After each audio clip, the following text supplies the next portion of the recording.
Ladies and gentlemen, welcome to the Back Yourself Podcast with the first ever edition of the NFL content coming your way. For those of you that are coming to us for the first time, obviously we are Aussie-based punting podcast that love our footy, but now obviously NFL season around the corner, 4 or 5 days away from our first ever red zone of the season, and we are hyped up in here, but only 2 sleeps until the Kansas City Chiefs host the scumbag Baltimore Ravens. And I'm itching at the bit for this one. Chris, how you feeling, mate? Obviously, I'm very excited for Red Zone. 3 a.m. I'm not as excited for the first 2 games because I feel like it's going to be a lot of torture. But you know what? It's the defending champions, so why not? Yeah. But I still think Red Zone, like seeing all these teams back, is definitely what's putting a smile on my face. I agree. Obviously, like a lot of player movement throughout the off season, free agency, draft. We'll be covering a bit of that as we talk. Obviously, if you're looking for in-depth analysis on every team, this is a punting podcast. This is a sports betting podcast. So we're only going to really be referencing the important movements. I don't give a shit about the running back that was drafted in the 8th round in your team because he's not going to influence a point spread, so I don't give a fuck.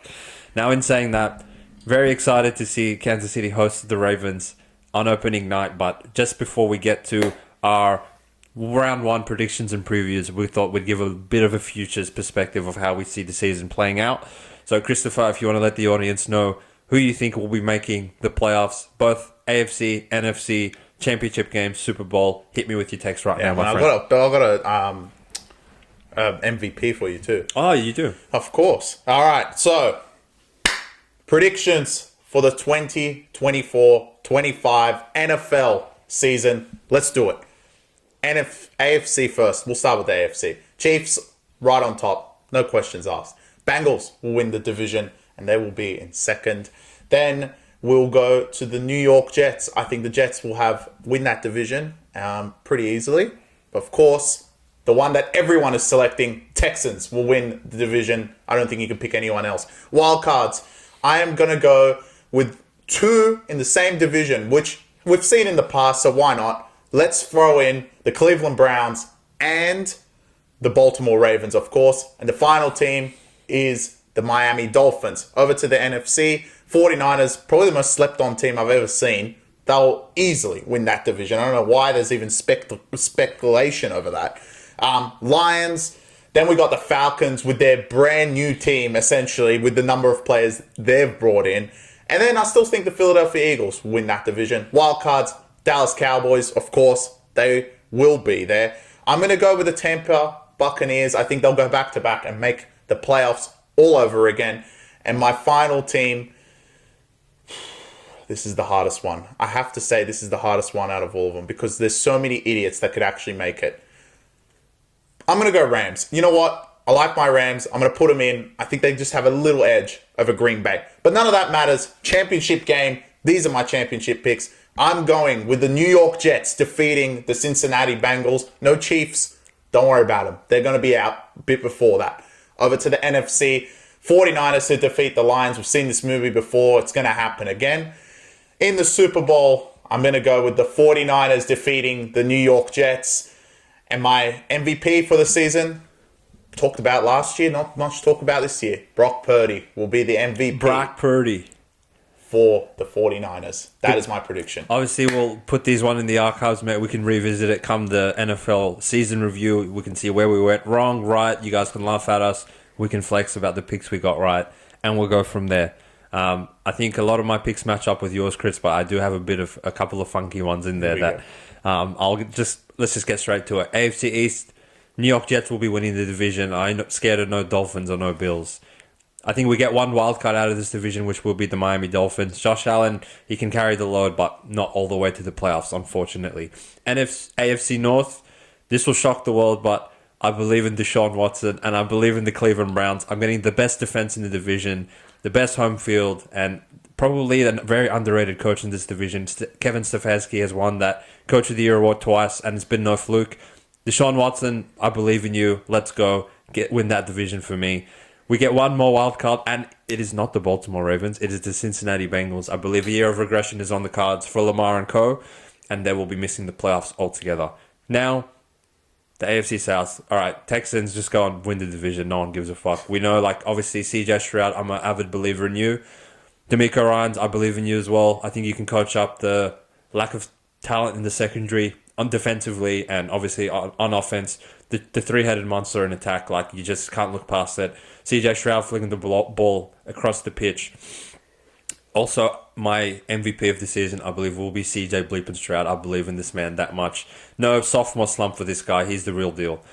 I think we do get a wild card out of this division as well. I think the Jacksonville Jaguars, I do like what they've done with their roster of coming off the off-season in this one. Trevor, if you don't make the playoffs in this year, I will, like, absolutely flame the fucking flying shit out of you come the review.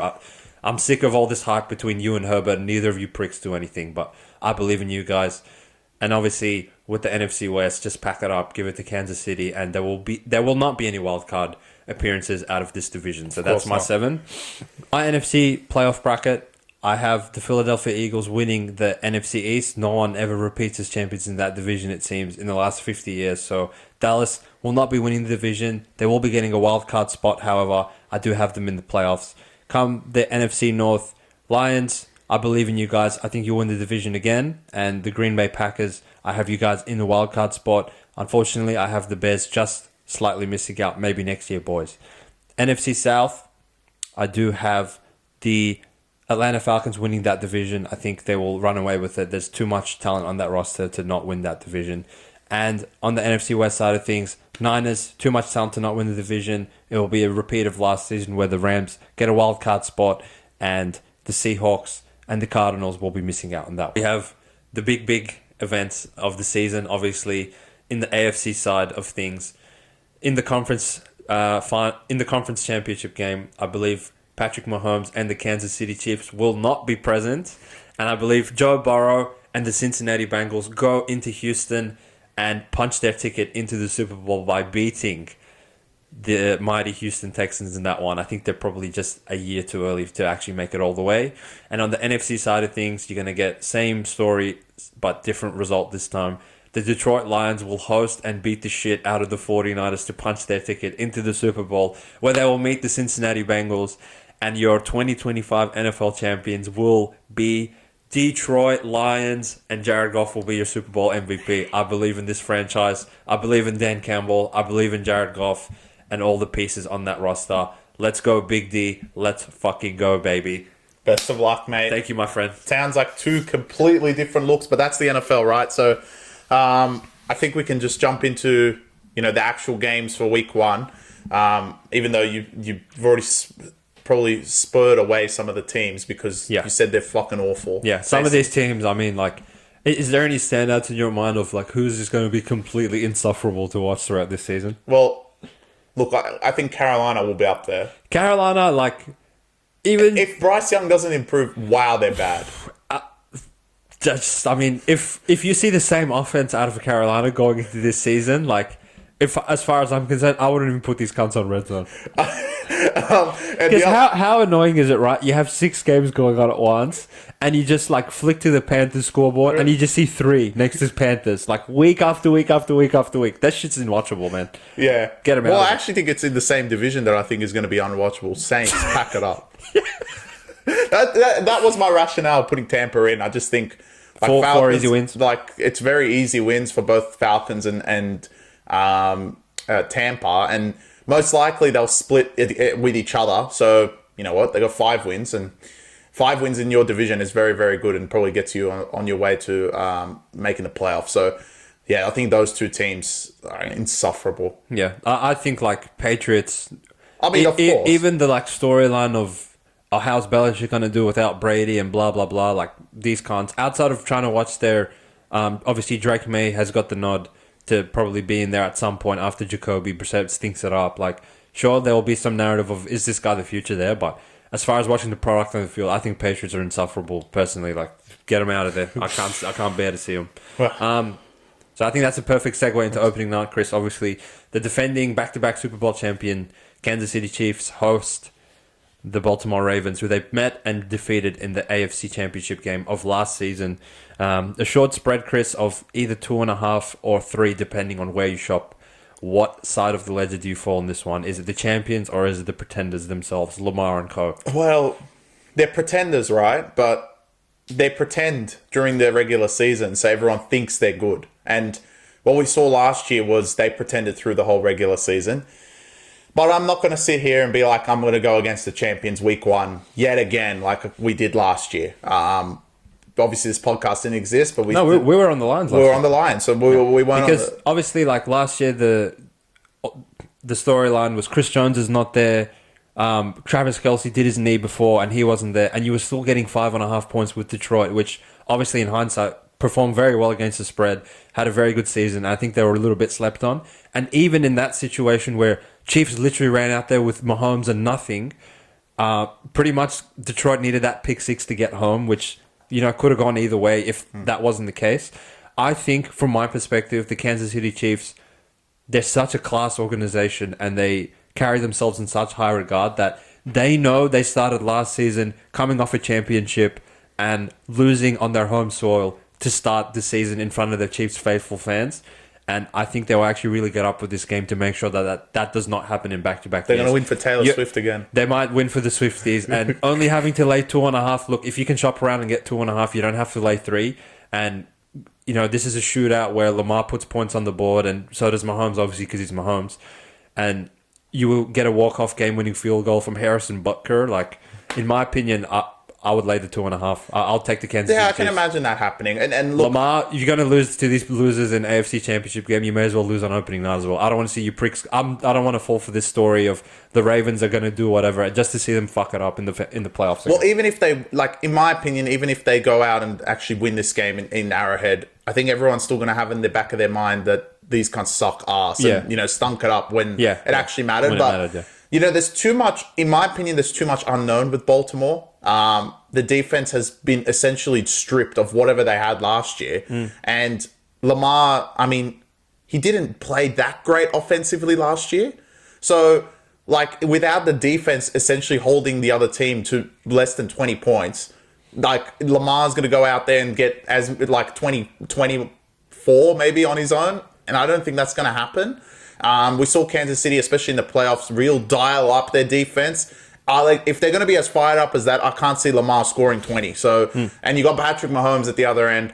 I'm definitely taking that. So, as much as I know they're pretenders, and even if they go out and somehow fucking win this game at Arrowhead, I'm not going to be like, Baltimore's. I'm not going to be like the Baltimore faithful and think they're back in it. But I can't see why that, like you said, why Kansas City wouldn't fire up for this. They lost week 1 last year to Detroit, and I can't see them losing week 1 again. After being champions, and this time they don't have the excuse of Kelce being out, Chris Jones being out, everyone being there. The boys will Obviously, they don't have the receiving core that they were wishing for, as not great as they are. Yeah, you can't have it all. We can't have it all, but you have Patrick Mahomes, and you have how great their defense was last year against Lamar, who really can't throw the ball properly. And I still think there is still question marks over him throwing the ball and not just being called a running back, essentially. So in that scenario, the 2.5 is the perfect play, in my opinion. I don't think there's anyone out there jumping at Ravens. Now, we're recording this before. If this gets to 3.5, I guess the same. If this gets to 3.5, because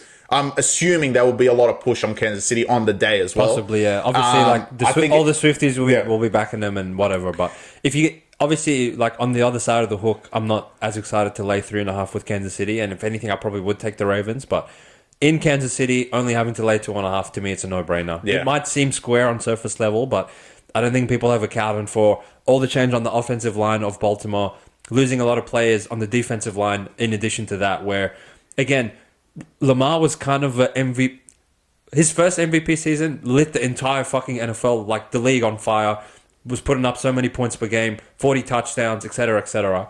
Last year's one was more of you're a MVP byproduct of your team's 14-3, and you're the number 1 seed in the AFC, and we can't really give it to the number 1 seed in the NFC because Brock Purdy's a fucking no-name at this point in his career, and Dak Prescott stunk it up at the end of the season, and Rodgers is dead, and all this stuff. And how good McCaffrey was playing like that. And McCaffrey, do we really want to give it to a running back? Right. So Lamar kind of stole it on Christmas when they went and beat the shit out of the Niners. But in my opinion, wasn't really actually lighting the league on fire as far as offense goes. And if anything, got exposed in the playoffs against the really like a more than competent defense that the Kansas City Chiefs ran out there. So in my mind, 2.5, I'll swallow the points. I'll take it. I'm not surprised if everyone fades the Ravens this year after last year's performance as well. I think a lot of that is still in their mind. Agreed. Fortunately, I'll tell you mate, what's on my mind, and I think like this is the first for the NFL taking a game over to Sao Paulo in Brazil, where no one hosts anyone. The Brazilians host the Philadelphia Eagles, who will take on the Green Bay Packers. Again, similar line to the first game, around 2.5. Kind of knocking on 3, but I feel like the pushback's a little more so appropriate in this one, where anytime it trickles or it starts to tickle 3, goes straight back to 2.5. So the Sharps are all over Green Bay at 3 in this one, Chris. A lot of roster movement and changes on the Eagles side of things, most notably Saquon Barkley now spearheads the running attack, where obviously like the RPOs and everything with Hurts and him is going to be like really fucking annoying to defend, and the tush push, God, it's infuriating seeing them get an inch every time. But Jason Kelce retires, so the stability in the offensive line is no longer there. And on the other side of things, Green Bay, with one of the youngest rosters in NFL history, obviously like pushed San Francisco to the brink in the divisional round of last season, and they run it back with more or less the same talent as last year. So talk to me about your thoughts on this one, Chris. Who goes to Brazil and gets a win there? Well, I think the spread's wrong because, like, if this was in Philly, this would be like 4.5, and Green Bay don't deserve to be 4.5 underdogs to Philadelphia with all the changes that they've had this year. So I believe, like, if you're just looking at it from a purely punting perspective, points value, you're going to take Green Bay, right?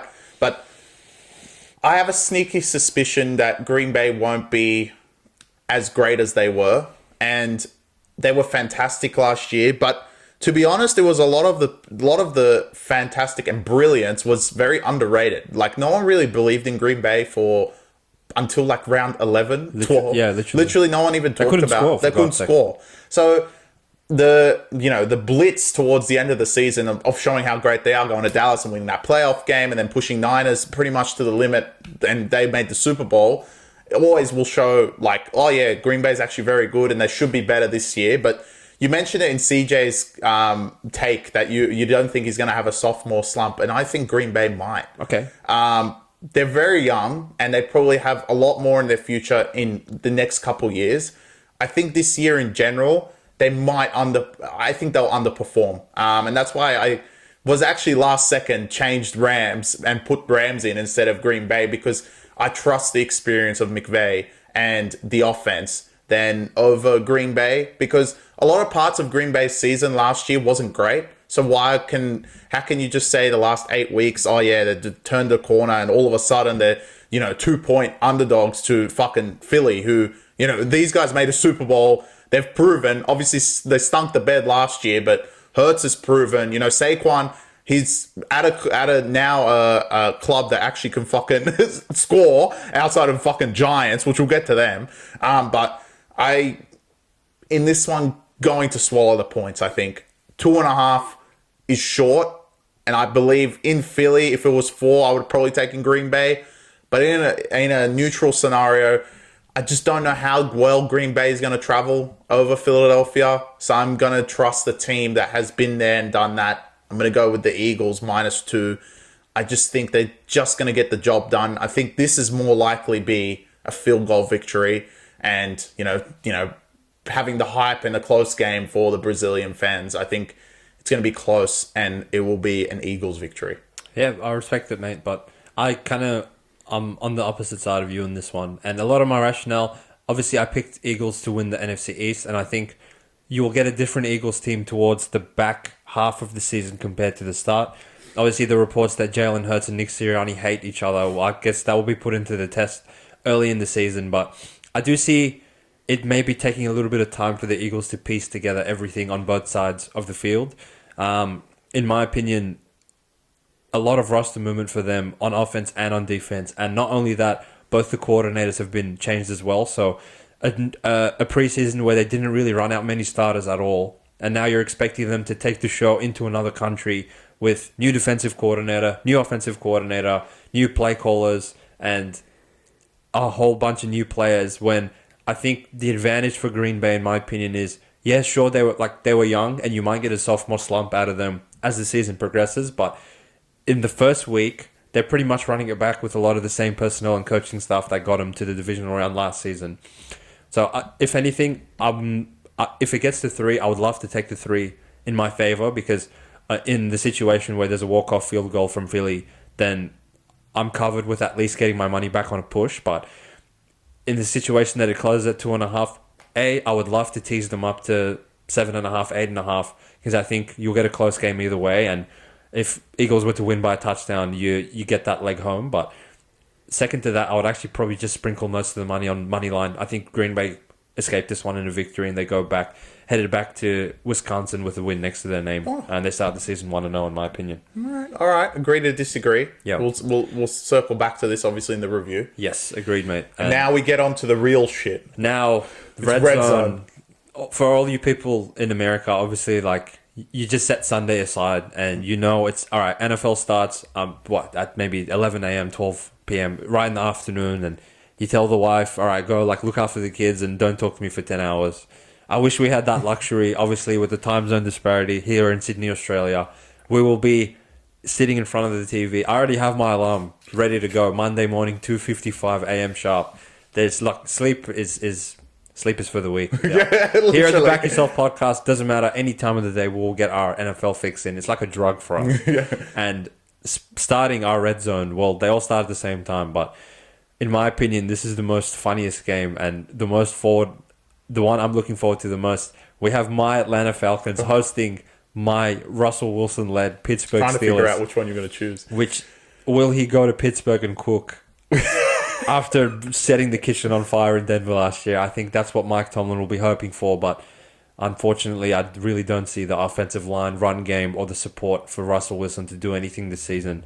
And a spread that opened at 1, and we saw the Atlanta Falcons make some late surges to shore up that defense that was maybe missing a little bit of personnel. So they go and get the safety from Denver. What the hell is his name? Simmons. Justin Simmons. They signed him as a free agent for 1 season.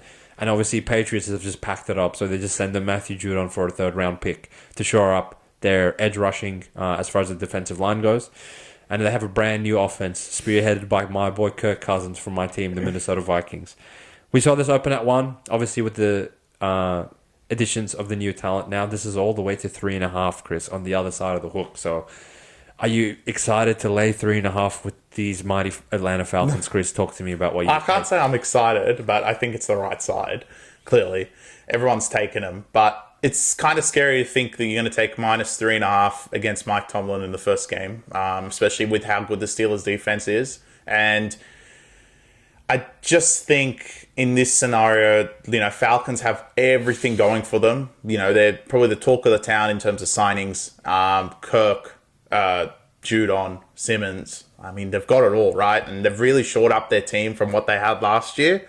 And I do believe at Atlanta, this is a great spot for them to, start off the year with a bang. So do I really want to be against them week 1? No. And knowing Pittsburgh, they would love to get a first win on the board, but they know there's battles down the line that they're going to, edge teams out in other areas. And I don't know if they're really going to be like, all right, we're going to fucking fight tooth and nail and make sure we win this, especially against a resurgent Atlanta. And look, offensively, can Atlanta do enough to beat the Pittsburgh defense is the real question at the end of the day. Because I think the offensive Steelers is either going to be absolutely pitiful or Russ is going to cook. And if Russ cooks, then it's kind of really annoying because Kirk just has to score more. And if Kirk can't score more, then it's over. And that's usually how fucking Steelers win games, right?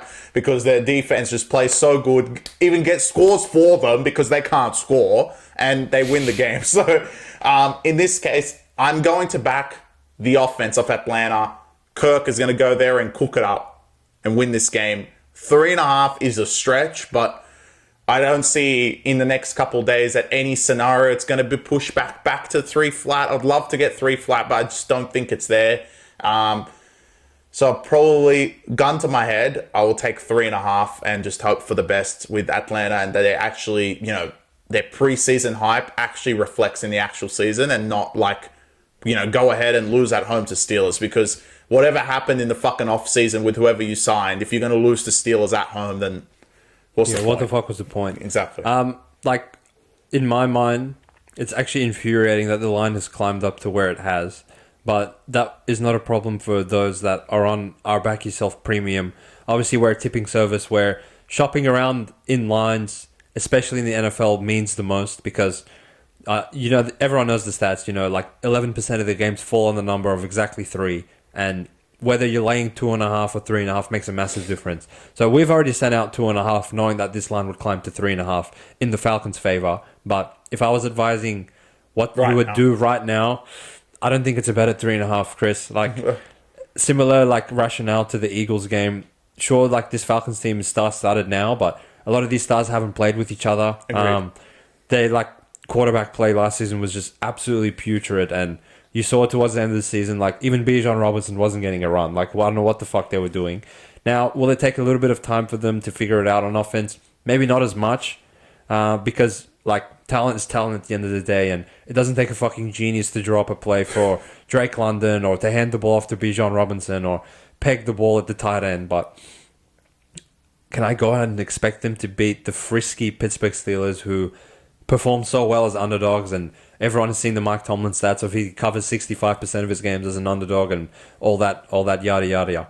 If they go out there and win by a field goal, I'm going to be really pissed off, but I do not trust Russ's cooking ability at all to take the 3.5 on that side. So for me, it's a pass at this stage. But either way, for some games, you need money or you need some action on the game for it to be entertaining. In my mind, this is one of those where I wouldn't need to have a bet on to actually enjoy watching Russ burn the kitchen down or cook, or conversely seeing Kirk full send it to the boys. True. So I'll be very interested to see this Kirk one. Send it. I feel like you'll get this one pop up on Red Zone many times.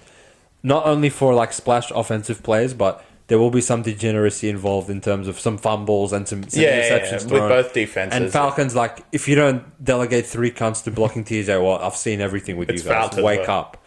Now, in saying that, on to the next game, because we're going to keep these a bit more short and sharp. Because we don't want to be in here for 5 hours.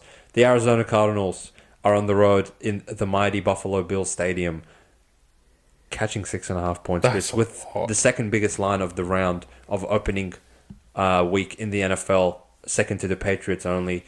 The Cardinals that bad that they can fucking go and assume that they're going to lose by more than a touchdown to the Bills with no players? No, but I'm not jumping out to fucking take it. I think if it gets to 7, which typically, a lot of the time, the favorite does push out on the day. So hence why this guy's alarm's at 2:55, and he sees, all right, this is pushed out to this overnight, and for us it's only a few hours, but that last couple hours, you just see those spreads hit those key numbers. If it does get to 7, I think that's absolutely ridiculous. The Buffalo team has essentially been gutted outside of Josh Allen. They have absolutely nothing. And the Cardinals, look, Kyler, as long as he's healthy, they've actually been okay. And they do actually put up a fight in a lot of these games. And going to Buffalo is not something on their list. They'll be like, you know what, we're going to fucking go there. We have to win this. It's more like, all right, let's see how good we are against a playoff team. How good are we against Josh Allen? So catching 6 points, I can see this going to be a 3-point victory for Buffalo. And we've said that about a lot of games, but it's week 1. There's not going to be many blowouts. I know there's one that this guy's going to say that they're going to get fucking murdered, but this one I don't think will be a blowout. This is the game I actually disagree with what you said. I think this is going to be on Red Zone almost to the infuriating level in the case of this can't score, this can't score, this can't score, this can't score. And in that scenario, I feel like Josh Allen is better than Kyler, and it'll get to the point he'll score. So if you are on the day getting 7 points, it's back to 6.5. It went down all the way to 5.5, and now back up to 6.5. So if it does get to 7 flat, I think take the Cardinals, because I see in the final state, Buffalo win by 7, and then you get the push there. Or Buffalo go in a shootout, they have a minute left, they get a field goal and win by 3, something like that. If Arizona go there win, I actually truly believe our take of not having Buffalo in the playoffs is already won, in my opinion. There's no reason to go lose to fucking Arizona. So I will take the points and not swallow them, because I can't justify taking the second or third biggest line this week with a team that is unproven, absolutely has no one there from, like, there is not many players that are still there outside of Josh Allen and taking -6 with them. And Buffalo typically, if it was a scenario that this was later in the year and Buffalo's home ground is basically a monsoon of snow, Arizona would go there and fuck it up. That is guaranteed. But in like the first week, the weather's still pretty good. It's not that cold. I still think Arizona's the right side here. And let's hope we get 7 on the day, because I think 7 is probably exactly what I want. At least one touchdown with these idiots. I think an upset is potentially on the cards in this one. I think like the Arizona Cardinals, when Jonathan Gannon first got hired and he had that first interview, I was like, who is this dingo that these cunts have hired? But ever since then, they were a covering machine to open the season last year. I remember week 1, similarly, they were getting 6.5 points to Washington, and they covered that easily in the end. That Dobby, yeah. And that was with Josh Sicko Mode Dobbs, where it's like, he's nowhere near the caliber of quarterback as Kyler Murray is. I think this spread is as high as it is because of how little the bettors are interested in taking the Arizona Cardinals. Obviously, if you're a casual sports bettor, you've seen Buffalo, in the divisional round in the conference championship, probably like every year in the last 3 or 4 years, and you just think, oh yeah, like minus 170 or $1.30 or whatever it is. Let me just add them to my parlay or my multi, and I won't think about it twice. But I really don't think this is the same Buffalo team as the previous seasons. Their roster has been absolutely gutted. There's a lot of unproven commodities on both sides of the ball, and you have to lay 6.5 points with these guys. I think when there's a chance that the underdog, I think they're live to actually go and win outright. The Cardinals are frisky. Like, James Conner's annoying. Like, he just makes stupid meters. He's hard to bring down. Same with Kyler. Like, he can just convert annoying 3rd and longs, 3rd and whatever. 4th down to the type of idiots to go for in week 1, because Jonathan Gannon is no coward. And when there's variance to that extent, like getting 6.5 points in a team that might go and fuck around and win outright, I'll take 6.5. I have no shame. I'll take the Cardinals. I think it's probably one of my better bets of the week. I'm confident in it. Go, Kyler. Bring the pain. Bring the pain, Kyler. Speaking of another team that might be bringing the pain, the New York Football Giants are underdogs to Sam Darnold at home, Chris. Getting 2.5 points at MetLife Stadium. Tell me, what the hell are the bookmakers doing in this one? The bookmakers are just wrong, because you got to sound the alarm. The New York Giants will win this game against the Minnesota Vikings. Vikings are absolutely pitiful. And I know Giants have been power ranked as the worst team in the competition, apparently, but I just don't see it. I actually think the Giants will fire up. And if they don't, what the fuck? They deserve to be last, and they deserve to not win any game. And you're getting 2 points for it? You know what? Fuck the 2 points. Take them outright. They're going to win this game. I just think with everything happening at the Vikings, losing Kirk, losing their quarterback that they wanted to actually run out there, and starting Sam Darnold is just something else. I mean, awful. And the New York Giants, look, they did lose Saquon Barkley. They do get some of their defensive pieces back, which their defense has actually been pretty good the last couple of years. And overall, I just think the Giants will get this job done against the Vikings. Vikings, I don't see the support. And honestly, I actually thought that the Vikings would be absolutely written off. But it seems like the bookmakers and the punters don't want to write them off. And I can just imagine if this was in fucking Minnesota, this would be 5.5. These cunts are fucking garbage. I mean, I'm trusting the Giants D to get to Sam Darnold and not let him throw to Jefferson or Addison. And I think they are going to win this game purely on defense. I can see this being a really close affair, purely being that they cannot score. So it's going to be unders, if anything. But don't worry about unders. Or put unders with Giants, because Giants win this game outright. Let's go, brother. I'm all over upset that with you, the New York Giants. I cannot believe you're getting points with them against Sam Darnold. I'm like, if anyone's made it this far in the pod and you're still shaking your head at our take, please let me know why you're excited about laying points with Sam Darnold in week 1. And to your point, Chris, even Jordan Addison is scratched as an injured player in this game. So you're literally just running out Justin Jefferson. He might have to start fucking throwing to himself. Because I can totally see, in my opinion, the New York Giants have a top 5 unit in the fucking league with their defensive front. Dexter Lawrence, all these boys, if they get pressure on Darnold, he sees ghosts, in my opinion. He literally will just start throwing it to fucking Giants players. And as god-awful as DeVito and Danny Dimes were last season, I think Danny Dimes is coming back with a lot to prove. They have enough pieces on the offensive front that they can get to fucking 21, 24 points.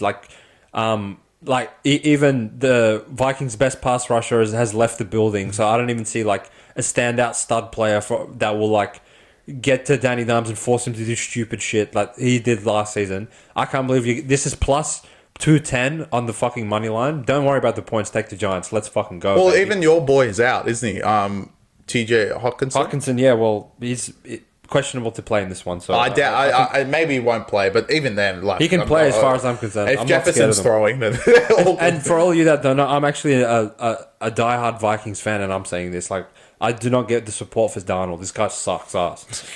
Let's just be honest. All now, right.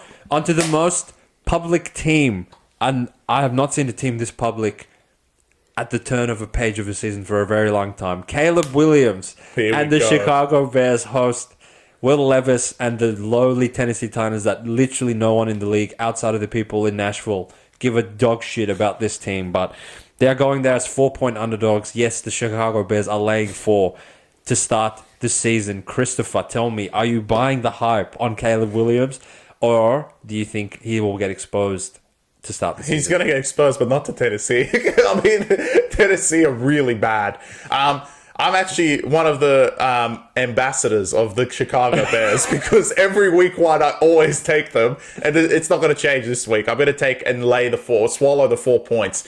Bears have a lot to prove though, and Caleb himself has a lot to prove, but bringing in a quarterback, which into a place that, you know, there's a lot of always talk that the Chicago, whoever plays quarterback is basically cursed. But this kid has been such high raps ever since he entered college. So I just think, you know, is this the savior for Bears? It seems like he is because, you know, to be one of the bigger lines, you know, past 3 we're talking about is a lot. But is that really saying how good Bears are, or is it saying how shit Tennessee are? We spoke of Texans before as probably the only team in everyone's division winners as the lock, no matter what, the Texans win that division purely because everyone else sucks ass. And Tennessee is one of them. I don't know how they're running out Will Levis again, to be honest. I mean, he was great in patches, but most of the time, just stupidity. And he's young, right? And like the sophomore like dip usually happens to players like this. And I just don't think he's going to go out there and just fucking peg the ball, especially against a Bears defense, which has been proven. And they're actually pretty good. I think Bears, like, offensively always struggle. Hopefully Caleb fixes that. Defensively, I trust them against Tennessee. I'm going to swallow the points with -4. I'm not going to swallow anything. I think the Bears will win this game. Will they? Actually, I lied. I'm sorry. Like, I'm not a liar. I'm going to rescind my thing. I'm going to swallow the points. Because Tennessee, like, they just fucking have nothing. I don't know, like, to me, there's a sharp square divide in this game, and the sharps are all over the Titans, but sometimes the sharp bet is actually the blunt bet because of over-analysis and reluctancy to, like, play key numbers. Look, even if Caleb Williams is garbage in this game, I genuinely think the Chicago Bears defense by themselves can cover 4 of these losers. Will Levis, there's actually an injury cloud over DeAndre Hopkins, so if they go there without him, like, who the fuck's this guy throwing it to? And he can't even throw. I know that they got the Chiefs cornerback, and obviously that was their big splash play in free agency, but it's one thing like defending in a system that Spags is coordinating with Chris Jones up front and such like another all-pro on the other side of the field locking it down, but to have to like constantly defend, like just awful. Tennessee, like truly insufferable to watch. I'm sorry for the Titans fans, but like they're just... After the Derrick Henry era has ended, and obviously they had Tannehill for a while, made it to that the conference championship game in the AFC, which I think that was a good era for you guys, but I think like it's going to be a tough watch for a little while. And the worst coach firing probably. Oh, like to get rid of Vrabel, like no one's safe in this league if that guy got fired. So I'll swallow the points. I think I'll take it not for the square reason of Caleb Williams going to light the league on fire, but I'll take it for in the battle of the trenches, the Chicago Bears defensive front will get the job done against Will Levis and co. I'm not scared of him. Now, next game, this might be the least analysis done of any game. The Cincinnati Bengals host the New England Patriots with a spread of about 7 to 7.5, all the way down from 9.5. We believe Jamar Chase will not be playing this one. I'm going to get started on this one, Chris. Don't lay the points. It's a bit annoying to have to lay. I think week 1, you can never make a justifiable case to lay over a touchdown because teams are just trying to like figure things out, get a win, onto the next week. But I would highly recommend teasing the Bengals down to 2.5, 1.5, or just taking them in your parlays. Like, I think if they lose week 1, I might come on and just quit the podcast altogether. If Patriots go there, get a win, I've seen it all. Well, look, I think this... You know what? The parlays always seem to impact head-to-head more than the spreads. But now that Jamar's out, that's been pushing back. I mean, to be honest, I don't know who's that ballsy out there, even without Chase, to sit there and take 9 with this fucking Patriots team. But anyway, but I agree. I think this one should be just placed in your parlay, set and forget, and just have them to win. I'm not going to jump out and take -7. I wasn't really even jumping out to take -9. With Jamar. With Jamar, because, I mean, like you mentioned, week 1 is a bit odd. And them to win by a touchdown and a field goal is a lot. And Patriots, I don't want to say they have a lot to prove, but they essentially just, like, don't quit. I mean, you can't just go in a year and just fucking quit like that. In my mind, like, there's a chance that Patriots are last year's Cardinals team, which... all they've heard for the entire offseason is you guys suck, you guys suck, you guys suck. Every single public bettor out there is not fucking going to take Patriots plus 50.5, let alone 7 or 6. So someone's keeping this line at 7 and 6. And I think maybe the brave sharp punters out there see something that we might not be seeing. Like, brave enough to take Patriots money line, like, I would truly question your sanity. There's no way that they're going to go and win, is there? But anyway, like... on to more in interesting games. This is a snooze fest, but what isn't a snooze fest? Divisional rival, let's get straight into it. My mighty Texans go into Indianapolis to take on the Colts, which we saw the win and go in situation in week 17 last year, and that absolutely went down to the wire, and CJ Stroud just pulled it off by the skin of his teeth. And I think obviously the Texans have made all the moves. They get Stephon Diggs to spearhead the three-headed monster of him, Nico Collins, and Tank Dell, and a second-year improvement possibly is on the horizon for a player that absolutely lit the NFL on fire last year in CJ Stroud.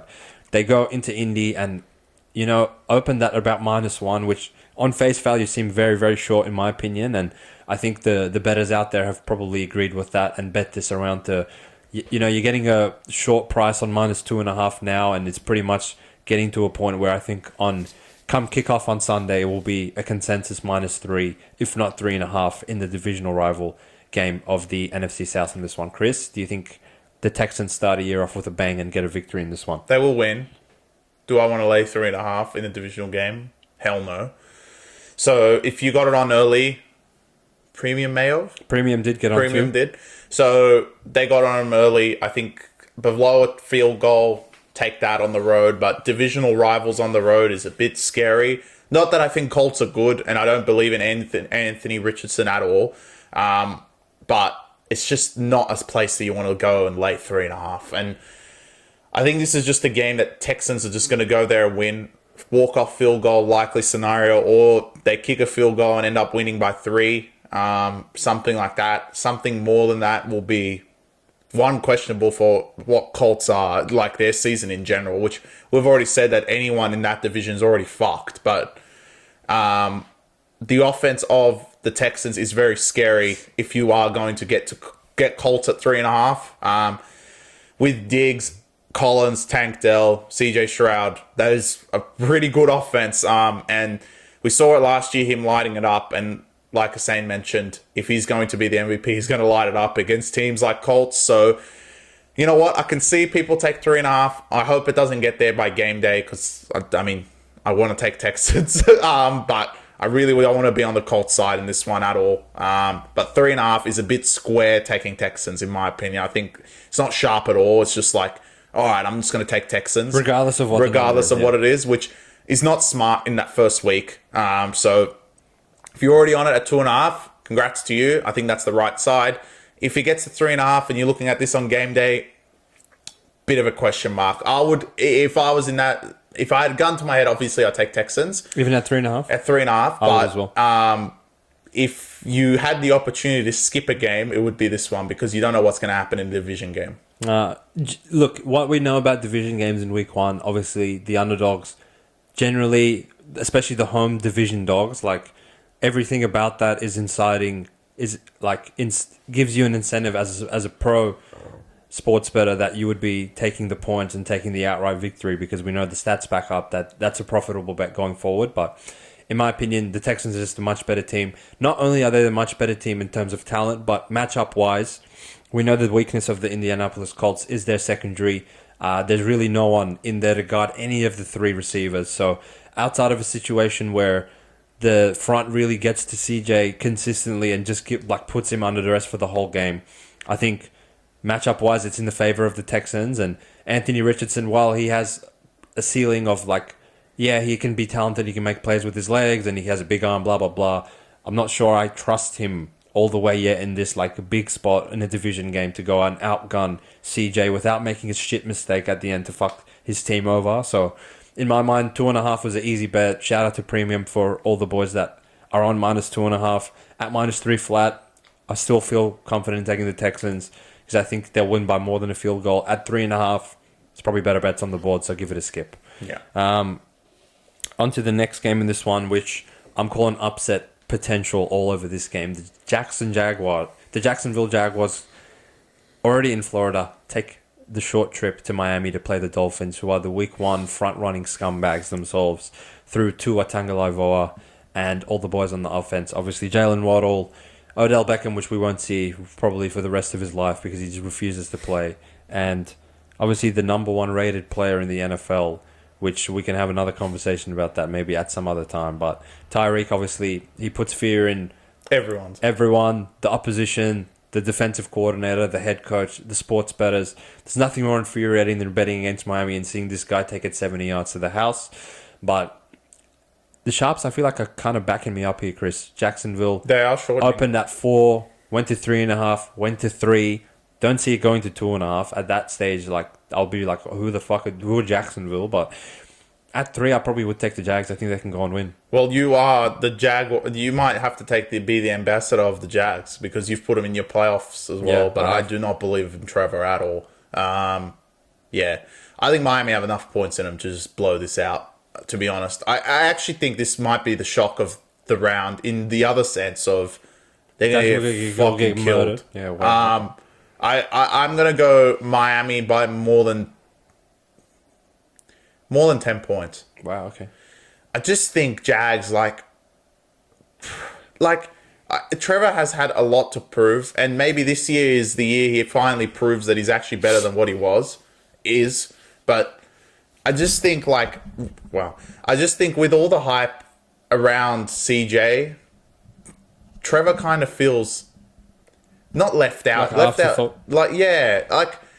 He's like, oh, I'm now the second best QB in my division. Yep. Which is not what he would have came in the league thinking about. And I respect what he's done because Jags was a fucking failed fucking franchise.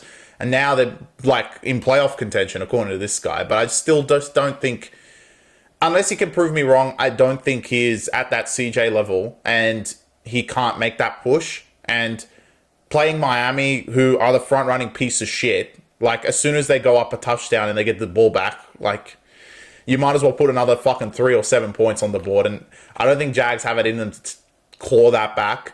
And I just think Miami have this in the bag. I can see why it's shortening.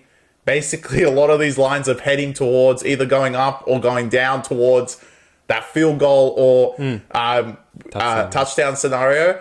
And I feel like the Sharps are wrong on this one. I just don't think Jacksonville will go there and keep this tight.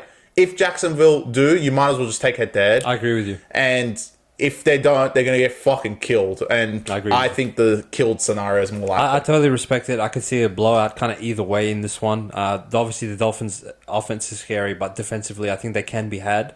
And getting Gabe Davis for Trevor Lawrence to partner him up with Calvin Ridley. Obviously, Travis Etienne for all you fantasy players out there. He is the fantasy king. And that's for a reason. I think, Jacksonville are really competent in all areas. They can get to Tua defensively as far as their front goes. They have the best Josh Allen in the sport, apparently. This guy fucking gets 50 sacks every year. That's true. And in a situation where it goes into a shootout, I can see maybe a splash play from the Jacksonville D that gets them home in this one, because it will be a shootout. And in a situation that it does go to a shootout, sometimes it ends up degenerates into who gets the ball last. But I think this will be a situation where it degenerates into who can get the first stop. And in my mind, I think that's actually going to be Jacksonville. So I'll take them on the money line, not the spread, because whoever loses is going to lose by more than 3 anyway. So I'm good. I don't be taking plus 3 to see the Dolphins win by 21. I don't give a shit. Yeah, agreed. I'm going to do the next 2 games. Is that red zone?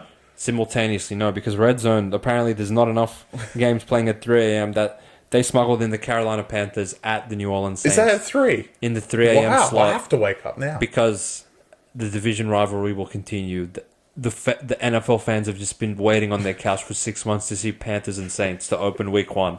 A spread of plus 4, 4.5, 3.5. There's only one way. Depending on where you look. But there's only one way. Yeah. How about you tell the world Christmas? The one way is Carolina. I mean, Saints, it's awful. It's absolutely ugly. But I think this is similar to your pick with Arizona. I can see Carolina going to win this game. Wow, okay. Bryce Young, you can't be this awful. And I think 1 year off, getting it out of your mind. And now the Patriots are involved and Saints are just as bad. You're kind of not the joke of the town and like, oh yeah, they suck ass. They're going to lose every game, which kind of got to you last year, especially when they were just being bent over by every team. So I just think like now it's a fresh start, fresh slate for Bryce Young. I think he goes to Saints, wins this game outright. Yep. I don't think he wins outright, but I do think the 4 is value. To lay more than 4 with Saints, I mean, they're awful. And they're a franchise going in the wrong direction. Obviously, everyone knows they're probably over the luxury tax of $500 million just to be mid anyway. Like, I think the balloon will pop at some point for the Saints at some point in this season. But whether it'll be week 1 to Bryce Young, like, there's many times I took Panthers last year thinking that, all right, like, they're getting enough points that the team they're versing is not that good anyway. But it's a divisional dog.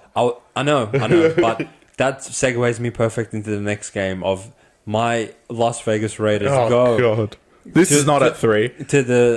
Well, actually, before I go, I need to make sure that red zone's officially over. Yeah, it is. Because, yes, it is, baby. Now my Las Vegas Raiders take the show on the road to the really feared home field advantage of Las Vegas, LA land, where the Chargers will have less of a turnout than the Vegas fans. So, if anything, this is a home game for the Raiders.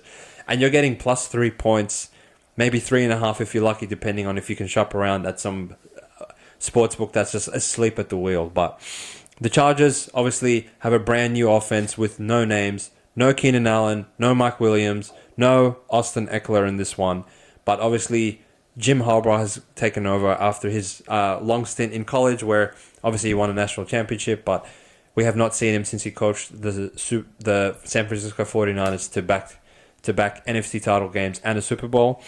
Can he go and wave his magic wand and fix this cursed franchise that, regardless of how much expectation you put on these idiots, they just keep fucking it up year in, year out? I think maybe he can, but it will take a little bit of time to get his systems implemented. This has become a run-heavy team, apparently, and that's what they're committing their style of offense to. But I thought they had the best thrower in the sport. Well, yeah, they have the greatest talent and the greatest investment since Bitcoin, it seems. But from my perspective, that kind of will play into the Vegas hands, and Vegas don't have much talent on the park, but being able to throw to Devontae Adams at will, because the Chargers secondary is very questionable, which we saw last year, check for the Raiders. Being able to set Max Crosby loose to go and stop the run like a maniac and potentially get to Herbert a few times, check. Getting 3.5 points in a divisional game on the road where it's not really a road game. And the Chargers have had so much turnover on both sides of the ball. Raider Nation, baby, I think they're going to go and beat them outright. And they're going to start the year handing Chargers an L. Do you see it the same way? I don't think I'm as hyped as this game. I would skip in this scenario. Gun to my head, obviously, I'll take Raiders.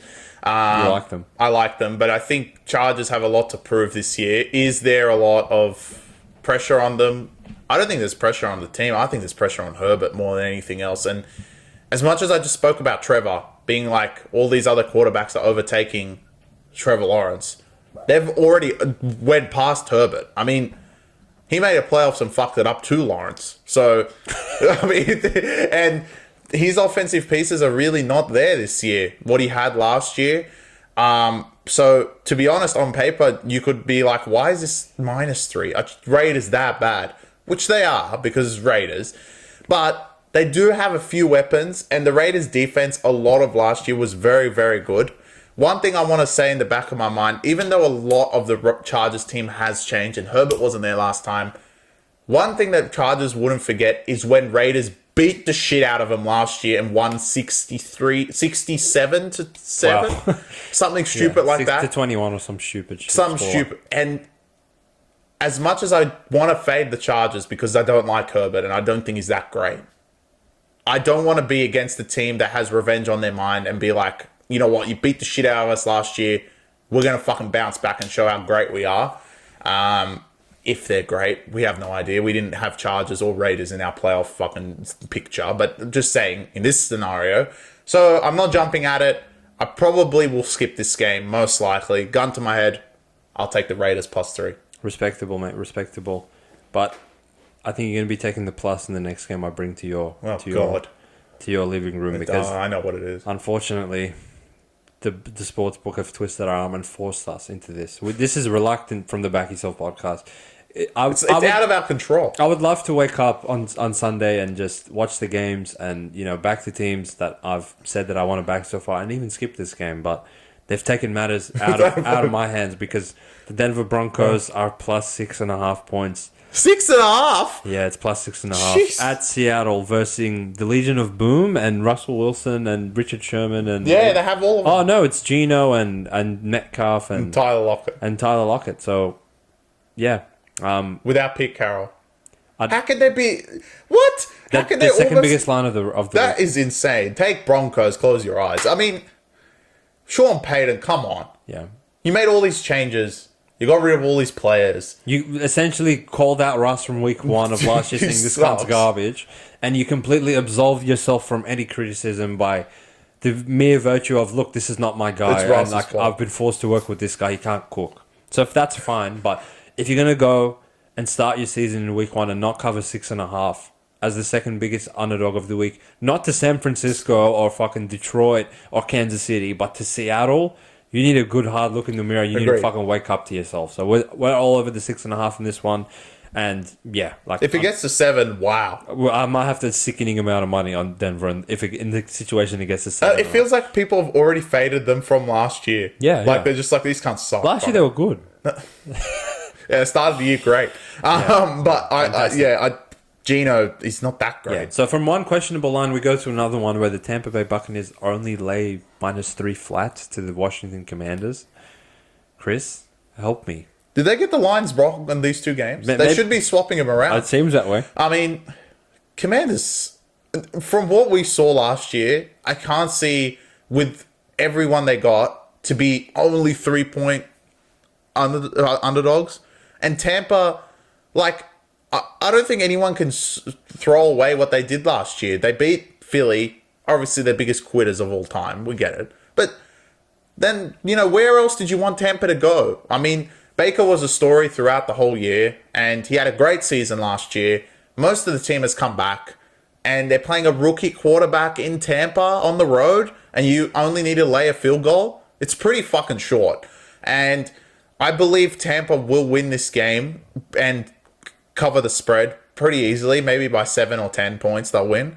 I just don't think Washington, especially with their first game, and you know what we've seen from the Washington offense and the quarterback, he's thrown 1 snap in preseason. So I'm not going to trust this cunt to go to fucking Tampa and win this game, and you know what, even be close, because I just think Washington is a failed franchise at this point in time, and just pack it up. And to be honest, they're the team that everyone is...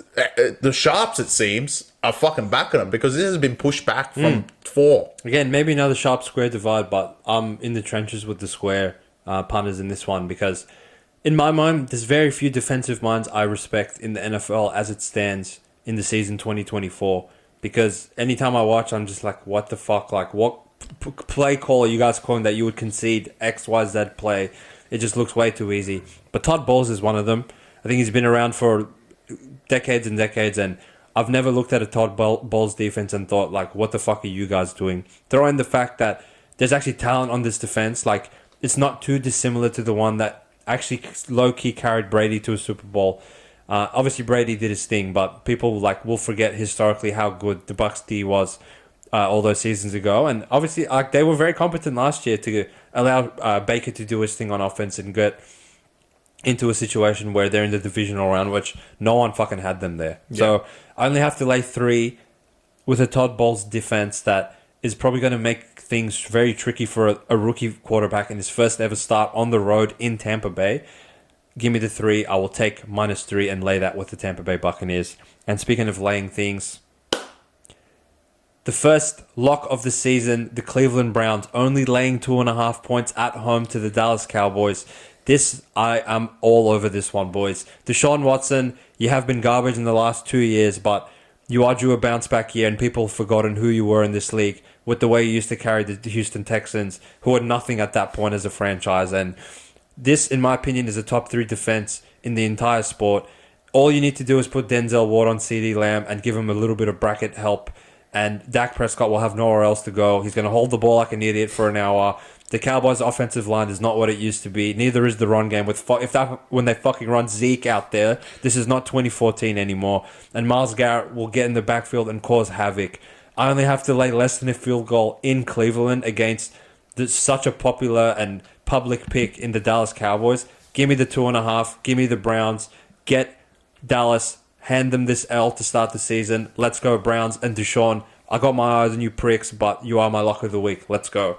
I agree. Completely agree. I just think they're the most public team, right? So even if you're not taking it right now, it's 2.5. It won't get to 3 because it's Dallas. And they're one team that no matter what, they're going to get money on the day, and they will get money against on them, especially at +3. 3 is a bit questionable, but again, Cleveland will cover the 3. They might win by a field goal and you get pushed back. It's fine. But CD is their only weapon at this moment in time. And Dak Prescott, like Hussein mentioned, he didn't actually have him in the playoffs. I still have Dallas in there purely because I know once they go back to Jerry World, they'll win fucking every game 50-0. So I think that will still happen. But on the road to Cleveland in that first game, and Cleveland, like Hussein mentioned again, best home team advantage with one of the best in the competition. It's not easy to go there. It's not easy to go there and win. And, Deshaun Watson, as bad as he's been the last 2 years, surely he has some glimpses of what we had back in Houston. So 2.5 is fucking short. And you're probably going to get that on game day, so you don't need to think about it right now. But if you do have your sportsbook, DraftKings, whatever you have out, get your parlays, put the -2 on the Cleveland Browns. Mate. I'm glad to get him in the trenches with me, and I think we might be on opposite sides. I don't know where you're leaning in this next one, but Monday Night Football, we have a repeat fixture of divisional round of last season. The LA Rams take the show on the road and play my Detroit Lions, who I've put all the way as your Super Bowl champions this season. And they've just copy-pasted the spread of that game, and it is 3.5. Again, Chris, talk to me. What happens in this fixture? I'm going to take Detroit. I like Detroit in this fixture. How many times can you put the spread 3.5 and it lands almost on the money every single fucking time? Literally, yeah. But this time I don't think it will. I think Detroit win this by a touchdown or more. Detroit are probably, Sam mentioned it, they'll be Super Bowl champions, but they're very hyped, especially in the NFC. And I can see why. Obviously, a lot of the talk has been Green Bay, but, I trust Detroit. They really took 49ers to as much as they could. You could argue Green Bay did the same thing, but Detroit, I think, on another day would easily win that game. And, it's not easy going to San Francisco and, saying like, oh, yeah, they're going to win. But I think Detroit win this. Rams was my spectacle, on the fence pick for the playoffs. I don't know how good they're going to be defensively without Aaron Donald. And I know their offense will show up and play great. Puka Nacua was fantastic last year. I can just imagine how great he's going to be this year. But, I just still think their defense still has a few question marks. And Detroit's offense has been very good and they're very creative. And I don't know if Rams can stop that. So I'm going to lay... I don't want to lay 3.5. I hate laying this sort of line because that means you just have to win by a touchdown or somehow they win by 4. But that never happens. So hopefully it gets back to 3 because the Rams faithful comes back and takes it. But I'm going to lay the points or swallow the points with Detroit in this one. I agree with you. Obviously, I have Detroit winning the whole thing, so it would be a bit silly of me to not back them in opening night in Detroit. And I think matchup-wise, it does work in their favor. Obviously, they were happy with just any winning margin in that divisional game. But to give them a Rams team where Aaron Donald is no longer present on that defensive line, who has been the staple of everything the Rams have done on that side of the ball for the last 8 years, and go and play the number one offensive line in the entire sport with a spearheaded by a dual threat running back combination. I really don't see how the Rams can make it tough for Goff and co at all in this fixture. And on the other side of the ball, I think there's enough pass rush on the defensive line for the Detroit Lions that they're not going to allow Stafford to just go in there and fling the ball like a madman to Nakua and Kupp consistently. His time will be limited in the pocket, and as the game wears on, I think the physical nature of how the Lions play in this game is going to wear on the Rams more so and more so. And by the end of it, I think 3.5 is not great to lay, but I'm pretty confident that if you want to throw Lions in as a money line in any of your parlays, I would be confident taking that. But if you want to take a -3.5 on the spread, I actually think they will cover that as well. All right. I like Lions. On Fire to up for me, boys. Monday Night Football. Some would argue game of the round. And the biggest in. The New York Jets will travel to San Francisco and play the 49ers. And you only have to lay 4 points. Wow, that is insane. But of course, the big name, Aaron Rodgers, returns for the New York Jets. And will be starting week 1 with that Jets defense, which it seems like the spread has basically said these cunts' defense is fucking insane. And it is. It is literally insane. But to only lay 4 at home for San Francisco is pretty short. And this was at 6 at one point, and it's pretty much come all the way back to 4. And I can see the hype for the Jets. I have them in the Super Bowl, and conveniently, I have this exact game in the Super Bowl. The 49ers playing the New York Jets. That day, it will be the same result as what's going to happen on Monday night. The San Francisco 49ers will cover the 4 points and defeat the New York Jets on Monday Night Football. I think their offensive weapons are out of this mind, and their contract woes and all that talk around Ayuk and Trent Williams has officially evaporated. They've both signed back with the 49ers. They're ready for the year. And you know what? We got this announcement now that they're both going to stay. The team has had it probably for a couple weeks. They know that they're going to stay. They are now really ready to go. And in my opinion, they're my Super Bowl champions. I think they're really going to show out the league, where the league has essentially, just like the Ravens, faded them completely. They haven't been talked about at all through all of preseason for whatever reason, when last year they were probably the most talked about mid-season wise. They were incredible most of the year, and their offense through McCaffrey, who almost was in the talk for MVP with Purdy, and the only reason Purdy didn't get it was because how good McCaffrey was playing. So I just think it's going to be much of the same. Yes, I respect the Jets defense, and I still think Jets will have a great year overall. I just think it's actually a good game for Jets to get this one out of the way and not have to think about traveling to San Fran come week 14. Get this done, because not many teams, if anyone's going to go to San Fran and win. I'm going to go with San Francisco -4 on this one. I agree with you, Chris. I think the spread was actually more right at 6, and I don't really see anything justifying them going all the way from 6.5 to 4. The stats are not great in terms of Super Bowl hangover teams laying points in week 1 and covering the spread. If anything, a lot of the times they lose outright, and even when they win, they don't cover. But I don't think that's going to be the case in this game. The Niners probably have enough weapons on offense to expose the very limited issues on the Jets D, because it started from top to bottom. But I feel like the schedule makers have really fucked the Jets over in this game. In my opinion, it would have been 10 times better of a fixture if this was played at MetLife. We saw the scenes of Rodgers running out and what the Jets faithful produced when they hosted Buffalo last season on Monday Night Football. But unfortunately, this one is in San Francisco, which I just think, like the Jets, it's a bad wrong team, wrong time, wrong place to go and have to play these cunts in the first week of the season. Probably like Rodgers just refuses to practice with these receivers and play with them in the preseason. So week 1 will probably be an extension of the preseason for them. And to go and have to somewhat stay in a shootout with Fred Warner and co, because the Jets D would literally like put 90% of the league in handcuffs to the point where they'll just give Rodgers possession after possession after possession. But one of the few teams that can actually beat them with sheer talent and with scheme through what Shanahan has had 6 months of opportunity to draw up. I just think wrong team, wrong time, wrong place for the Jets, and unfortunately they will lose in week 1. I see them coming good a bit later in the season, and whoever like goes to Jets to play at MetLife for the first, like those cunts shouldn't even show up in my opinion. But just they're not going to go to Jets. You do have a good opportunity here, and you will put the league on notice if you do win this game. Absolutely. The league will be like, oh shit, like here we go.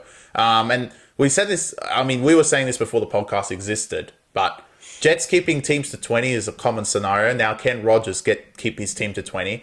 The problem is this week is San Fran. You're probably not going to keep him to 20. Like you mentioned, the skill and the sheer talent of the individual players is going to be enough to get probably more than 20 points. And I don't know if Rodgers is capable, without having that preseason behind him, to go out there and, Fred Warner, Nick Bosa, big boys. Yeah. And, let's just hope, touch wood, that Aaron Rodgers does get through his first game, and we have a lot more to come, because this one won't be a representative of how great he can be. But we will see on Monday Night Football. Absolutely. Like, for those of you staying with us this long, there will be a point of the season where you have 4 to 6 to 8 teams on a bye, and it probably won't go this long. I think in those weeks, our analysis on each game might be a little bit longer. It was a bit more rapid fire because 16 games to cover in one weekend. And some of them, like Tennessee, Patriots, there's only so much we can say about you guys. But hope you guys enjoyed the first preview of the NFL podcast. Obviously, there's 16 games, so there's a lot of rapid fire. But once the buys start coming in, these will likely be shorter. Hope you guys enjoy this content. Yep, appreciate the support, and we'll see you for the review 5 days from now. Let's go. Peace.